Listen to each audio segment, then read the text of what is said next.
Hello, this is Ree, and I'm going to show you how to mimic a contoured look using just one brush, one blush, and about 30 seconds of your time. And I promise it's not scary. In fact, I think you're going to find it fun. My goal for you by the end of this tutorial is that you're going to be able to walk away knowing what color to pick for you and where to place it according to your face shape so that you look and feel your most confident and beautiful self. So let's get started right away by talking about color. Now, for this look, we're going to want a more natural look. So natural as in when the love of your life walks in that door, what color do you change? Or if that hasn't happened, then about 50 jumping jacks will do. Study that color that naturally happens when you blush and look for a blush that is very similar. You're also going to want to make sure that there's some brown undertones to it. Since we're doing a contour look, it's going to want to have brown.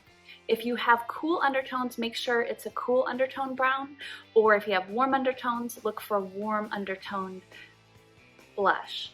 And a really easy way to find that if you don't know is to look at your foundation. Oftentimes, the foundations will tell you, as long as you love your foundation, what undertone is in them. So for instance, if it's pink or peach or warm or golden, it's gonna have that in there. Now, the color that I usually end up with for this look, and I've used a bunch of different colors and there's a lot of beautiful ones out there, but it's Totally Tawny by Clinique. You can tell I've used it a lot. It just happens that that's the color that happens to me when my love of my life, my husband of over 21 years, walks in the door. Still is that color. Another one that I really like is NARS has one called Behave that's really nice. It's not very glittery, if that's a word. And on the warm undertone side, Morphe makes one called Unapologetic, and Lovecraft has one called Daphne.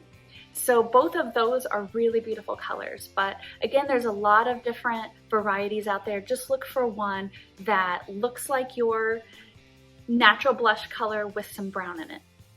Now we're going to talk about placement. There are 1,000 opinions and 1,000 rules. The problem with rules with blush and with contouring is it doesn't always take into consideration your face shape.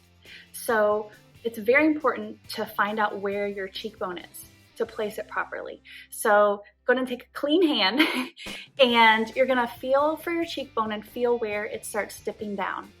And where it starts dipping down, and there's no bone, that is the hollow of your cheek. And that's where most contouring, and here today we're gonna use starting at the hollow of the cheek for all the looks.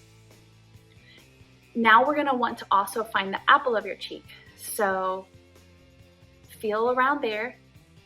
Now, a lot of times people will say, don't go any closer than 2 fingers in, or the middle of your eye, no lower than the base of your nose. But for me, it goes lower for me, and 2 fingers in is way too close, and so is where my cheek ends. So I go a little bit closer in so that it looks more natural. And then you're also going to want to look where it starts dipping up. That's usually where highlighter goes. So now that you've found that, I'm gonna give you a couple principles. So we are going to first talk about round face or oblong face.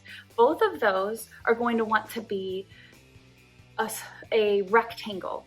And when you're looking at your face shape, if you have a face shape like mine, round, the reason you want to have a rectangle is by doing a rectangular shape, it's going to make your face look a little longer. Now, we're not talking we cut out a square rectangle on your face. It's where the concentration of that color is. We're gonna, of course, blend it so it doesn't look kind of weird. So again, with round faces or oblong face, we want to start at the base of your cheekbone or the hollow of your cheek. And for this type of face shape, I like using a slanted contour brush. This one is Morphe R9. I like it because it puts it exactly where it needs to be, and it's really easy to make a rectangle shape. So you're going to want to start about in the middle and then go backwards. And then also you're going to want to, when you're putting it on your brush, just gently tap, roll it so that you get a good amount but not too much. And then you're gonna want to tap it to remove any excess so it's not real thick and deep. So again, we're going along that base and we're doing rectangular-ish. So now that we have our base, with the round shape, you're going to want to slightly blend up and away. And with an oblong face, it'll be very similar except for you're gonna be going up higher because you're gonna wanna make your face draw in. So now that we've got it, we're gonna maybe do it one more time so that we make sure we get it just right. And again, we're going along that base, the hollow of your cheek, and then we're blending up and away. And it's gonna naturally have almost 3 layers to your blush. You're gonna have it darker, lighter, and almost nothing at the top. So it's going to mimic that contoured look. What do you think? Doesn't the side look way thinner and slimmer? So that's how you do the round and oblong. Now I'm gonna show you how to do for oval, square, and heart. Both of them, you're gonna wanna concentrate on the circle of your cheek or the apple of your cheek. Now we're not doing clown circles. We are literally doing a circle-ish. So that's where the base is, but we're going to, of course, blend back. So here I'm gonna use the Lovecraft and Daphne. And again, we're going to just load the brush, kind of roll it so you get a good concentration of the color. And then you're gonna tap it for any excess.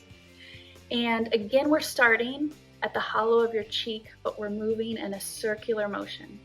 And for this, I really like using a round contour brush. So this one is Morphe R13, and sometimes I'll use the M523, but they really are nice because of the circular allows you to do a more circular motion. So again, we're going in a circle. And we've got the circle.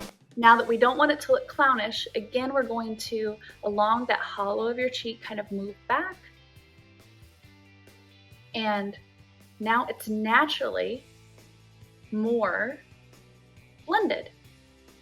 So you've got, again, it's still darker down at the bottom, at the base, and it naturally blends up because of the way that you're blending. So we're doing the circular motions, going around and back. There you have it. What do you think? I think no matter what your face shape is, that you can look beautiful and make your makeup goals. And I really hope that you found this tutorial helpful.